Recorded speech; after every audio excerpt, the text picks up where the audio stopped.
अस्सलाम वालेकुम फ्रेंड्स। उम्मीद है आप सब लोग खैरियत से होंगे। अच्छा, एक आज इम्पोर्टेंट टॉपिक के ऊपर मैं बात करना चाह रहा हूँ जिसकी आपकी जो लाइफ है उसके अंदर बड़ी इंपॉर्टेंस होती है।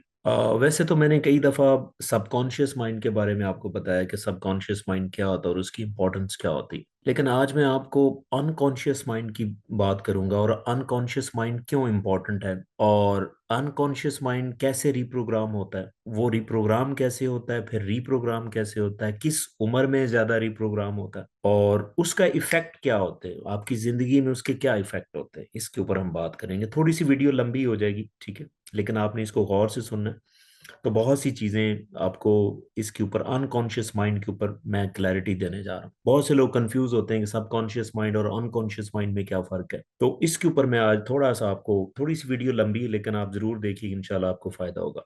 देखें, सबसे पहली बात है कि माइंड माइंड क्या होता है। देखिए, माइंड जो है वो ब्रेन का फंक्शन होता है, यानी कि ब्रेन जो काम करता है उसको माइंड कहते हैं, जो कि नजर नहीं आता। माइंड आप देख नहीं सकते, माइंड को आप टच नहीं कर सकते। जैसे फर्ज करें मैं कुछ सोच रहा हूं, तो ये माइंड है। जो सोच है वो माइंड है, जो बिहेवियर है वो माइंड है। अब बिहेव कौन करवाता है? पीछे आपके दिमाग में जो ये टिश्यू पड़ा हुआ है खोपड़ी के अंदर, जिसे हम ब्रेन कहते हैं, वो है। तो इसका मतलब है कि सादा लफ्जों में ब्रेन और माइंड में फर्क क्या है कि जो ब्रेन का काम होता है उसको हम माइंड कहते हैं। अब माइंड आगे बेसिकली दो किस्म का होता है, बेसिकली टू टाइप्स का होता है। एक कॉन्शियस माइंड होता है और एक सब कॉन्शियस माइंड होता है। दोबारा, कॉन्शियस माइंड और सब कॉन्शियस माइंड।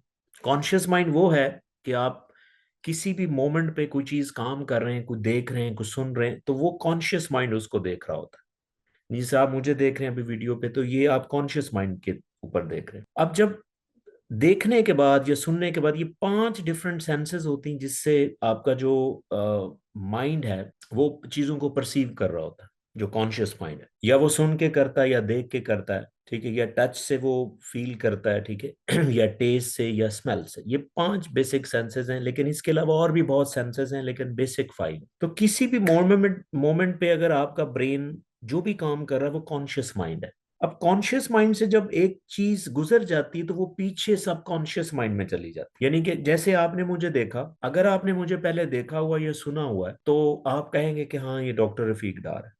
तो इसका मतलब क्या है कि पहले आपके माइंड में कुछ इंफॉर्मेशन पड़ी हुई थी जिसने आपको बताया कि हाँ, ये डॉक्टर रफीक डार है। बेसिकली वो आपके सबकॉन्शियस माइंड में पड़ी हुई थी। अब वो इंफॉर्मेशन जो बैकएंड पे चली जाती है वो सबकॉन्शियस माइंड में होती है, जो मेमोरी बन जाती है, ठीक है, जो आपके इमोशंस बन जाते हैं, वो जो आपका एक्सपीरियंस, सादा लफ्जों में मैं एक ही लफ्ज में अगर मैं कहूँ कि जो आपकी एक्सपीरियंस वाली चीज है वो सबकॉन्शियस माइंड में चली जाती है। अब सबकॉन्शियस माइंड में और कॉन्शियस माइंड में डिफरेंस क्लियर हो गया। अब अनकॉन्शियस क्या चीज है? हाँ, अनकॉन्शियस सबकॉन्शियस माइंड का वो हिस्सा है, वो इंफॉर्मेशन जो आपके सबकॉन्शियस माइंड में चली जाती है और जाने के बाद एक खास बॉक्स में जाके स्टोर हो जाती है, जिसको आप याद नहीं कर सकते, उसको हम अनकॉन्शियस माइंड कहते हैं।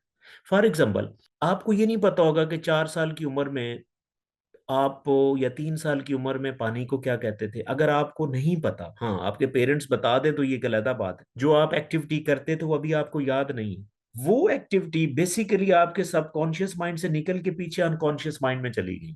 सबकॉन्शियस माइंड और अनकॉन्शियस माइंड में फर्क क्या हुआ कि सबकॉन्शियस माइंड की इंफॉर्मेशन आप रिट्रीव कर सकते हैं, वापस लेके आ सकते हैं, लेकिन अनकॉन्शियस में जो चीज चली जाती है वो वापस नहीं आ सकती। अब इंटरेस्टिंगली होता क्या है कि जो चीज अनकॉन्शियस माइंड में भी पड़ी हुई है ना, वो उसका भी आपकी जिंदगी में इफेक्ट है। फॉर एग्जाम्पल, अगर आप छोटे होते हुए आप कहीं अकेले रूम में गए, कमरे में अंधेरा था, आपको डर लग गया और वो डर आप भूल भूल गए। जैसे ही आप बड़े हुए वो डर आप भूल गए, आपको नहीं पता कि आप छोटे कमरे में गए थे, वहां पे अंधेरा था और आप डरे थे, आपको नहीं पता।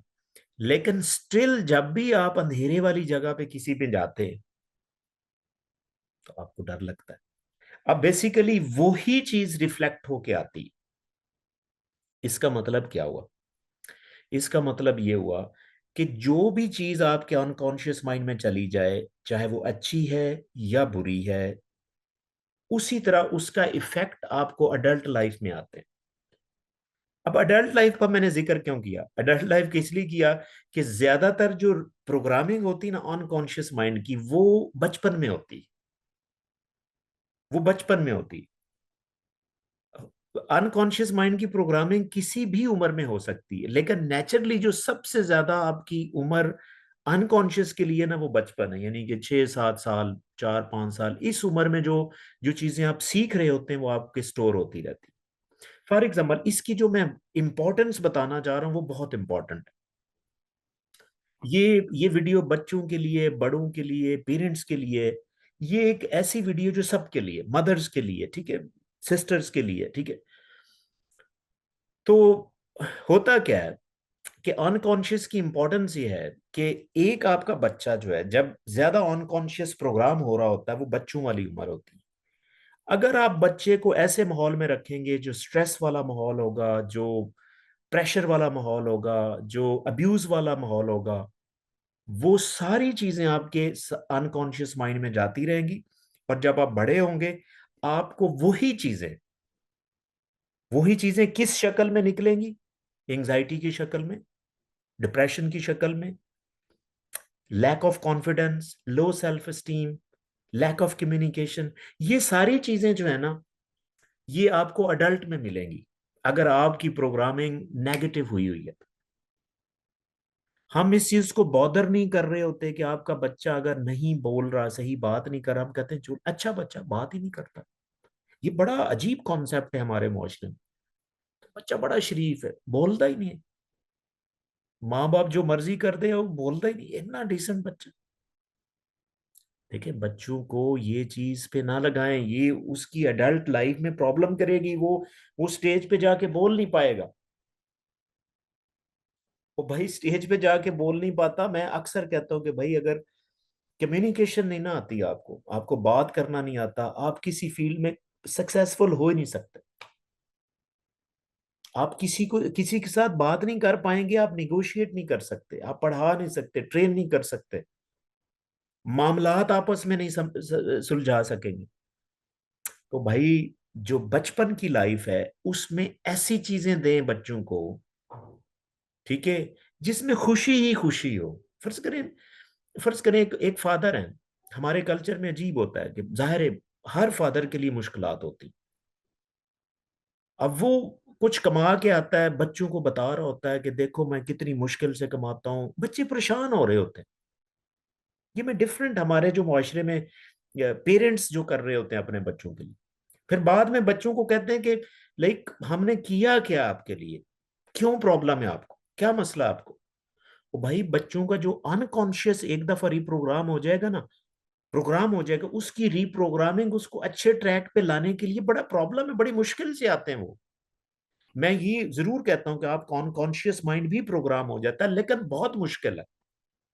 उसके लिए आपको बड़े पावरफुल पावरफुल थेरेपिस्ट की जरूरत होती है, आम समझाने से नहीं होता।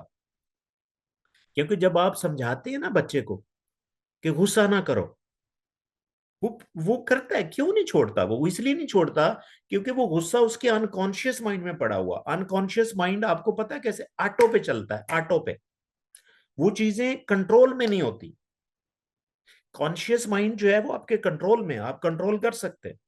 जैसे फर्ज करें, आप मुझे देख रहे, आप चाहे तो थोड़ी देर के लिए मुझे स्टॉप कर देंगे, ये अनकॉन्शियस माइंड है। तो सॉरी, कॉन्शियस माइंड है। अनकॉन्शियस माइंड को आप कंट्रोल नहीं कर सकते, क्योंकि वो रिप्रोग्राम हो चुका, वो आपको पता ही नहीं ये चीजें क्यों हो रही हैं। तो इसीलिए भाई, जब अनकॉन्शियस प्रोग्राम हो रहा हो ना, तो उसमें प्रोग्रामिंग ही अच्छी करें। यानी कैसे है ना कि जो चीजें आप सीडी में इंस्टॉल करते हैं, जो मूवी आप इंस्टॉल करेंगे वही चलेगी। तो जो बच्चे का माइंड भी एक हार्ड डिस्क की तरह है। अगर आप उसके अनकॉन्शियस माइंड में वो चीजें फीड कर रहे हैं जो अच्छी हैं, तो जब वो अडल्ट होता है तो उस वो अच्छा बिहेव करता है, ऑटोमेटिकली अच्छा बिहेव करता है। तो भाई, इसीलिए आप इस एज के अंदर जो है ना, उनको प्रोग्रामिंग है जो, वो अच्छी करे, उसके अंदर बिहेवियर अच्छे इंस्टॉल्ड। ठीक है। जैसे फॉर एग्जाम्पल, अगर आपका बच्चा एक ऐसे माहौल में रहा है जहाँ पे कंजूसी थी, जहाँ पे लाइक जेनरोसिटी नहीं थी, ठीक है, तो आपका बच्चा जब बड़ा होगा ना, तो वो ऐसे ही होगा।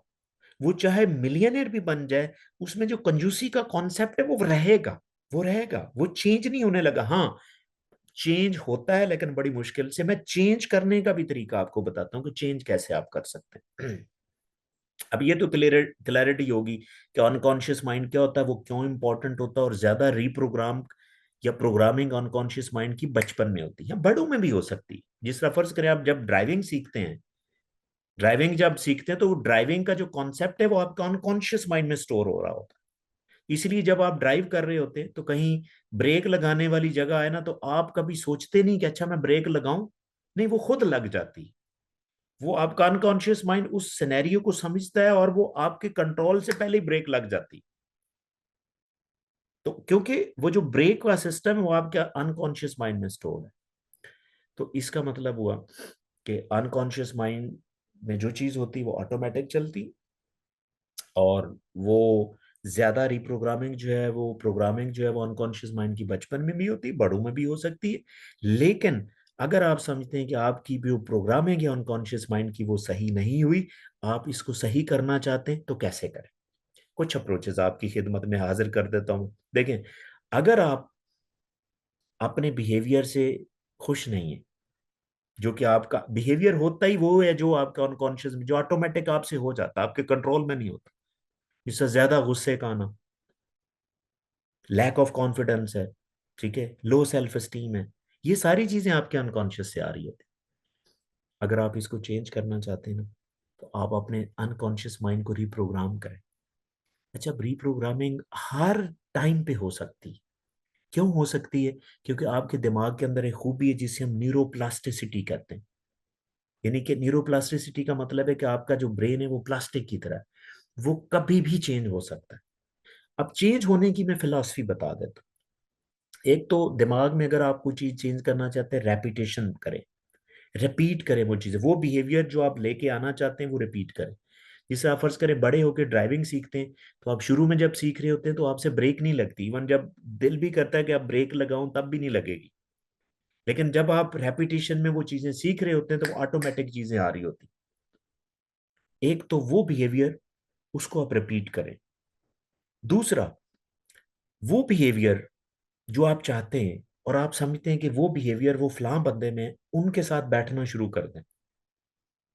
क्योंकि जब आप ऐसे लोगों के साथ बैठेंगे तो आपके ब्रेन के अंदर खास किस्म के न्यूरॉन होते हैं जिसे मिरर न्यूरॉन्स कहते हैं, वो अगले बंदे के बिहेवियर्स को कॉपी करना शुरू कर देते हैं। फॉर एग्जाम्पल, अगर आप जेनरस लोगों के पास बैठना शुरू करेंगे तो आप जेनरस होते चले जाए, आप में जेनरोसिटी आएगी। आप पॉजिटिव थिंकर बनना चाहते हैं तो पॉजिटिव लोगों के साथ बैठे, सक्सेसफुल लोगों के साथ बैठे। देखिए भाई, मिलियनियर के दोस्त मिलियनियर ही होते हैं। तो ये वो वाला कॉन्सेप्ट है, आपको उससे कुछ लग जाता है, वो बेसिकली मिरर में आपके अंदर वही एनर्जी ट्रांसफर होने लग जाती है। देखिए, रेपिटेशन, उन लोगों के साथ सोशलाइज करें जिस तरह का आप बिहेवियर लेना चाहते हैं, ये ऑटोमेटिक आपकी आपकी ख्वाहिश ना भी हो ना। देखिए, फर्ज करें आप बहुत ऑनेस्ट इंसान हैं, लेकिन आप किसी किसी डिसऑनेस्ट बंदे के साथ आप सिटिंग करना शुरू कर दें, आप भी हो जाएंगे। या आप कोई नशा नहीं करते, आप किसी नशेई के साथ बैठना शुरू कर दें, आप वैसे ही बन जाएंगे। आप इंटेलेक्चुअल बनना चाहते हैं तो इंटेलेक्चुअल लोगों के साथ बैठें, उनके साथ गुफ्तगू करें। क्योंकि आपका जो ब्रेन है उनमें मिरर न्यूरॉन की वजह से अगले बंदे का सारा सिलसिला कॉपी हो रहा होता है। हाँ, आप जब ये रोज इस तरह करेंगे तो आपका ब्रेन चेंज होना शुरू हो जाएगा, जिसे हम न्यूरोप्लास्टिसिटी कहते हैं। तो आप न्यूरोप्लास्टिसिटी की वजह से आप ये चेंज कर सकते हैं। हाँ, आपका फोकस होना चाहिए, नियत होनी चाहिए कि मैंने ये करना है, तो ये चीज होनी है। हाँ, इन केस कोई ऐसा बिहेवियर जो आपके माइंड से नहीं निकल पा रहा, तो आप साइकोलॉजिकल इंटरवेंशन भी कर सकते हैं, जिसमें लाइक सीबीटी बहुत इंपॉर्टेंट है, जो स्ट्रक्चरिंग आपके ब्रेन, बेसिकली सीबीटी भी न्यूरोप्लास्टिसिटी के प्रिंसिपल के ऊपर काम करती है। और फिर हिप्नोसिस है, हिप्नोसिस बेसिकली काम ही यही करता है कि आपके अनकॉन्शियस को एक्सेस करके उसमें रिप्रोग्रामिंग करता है।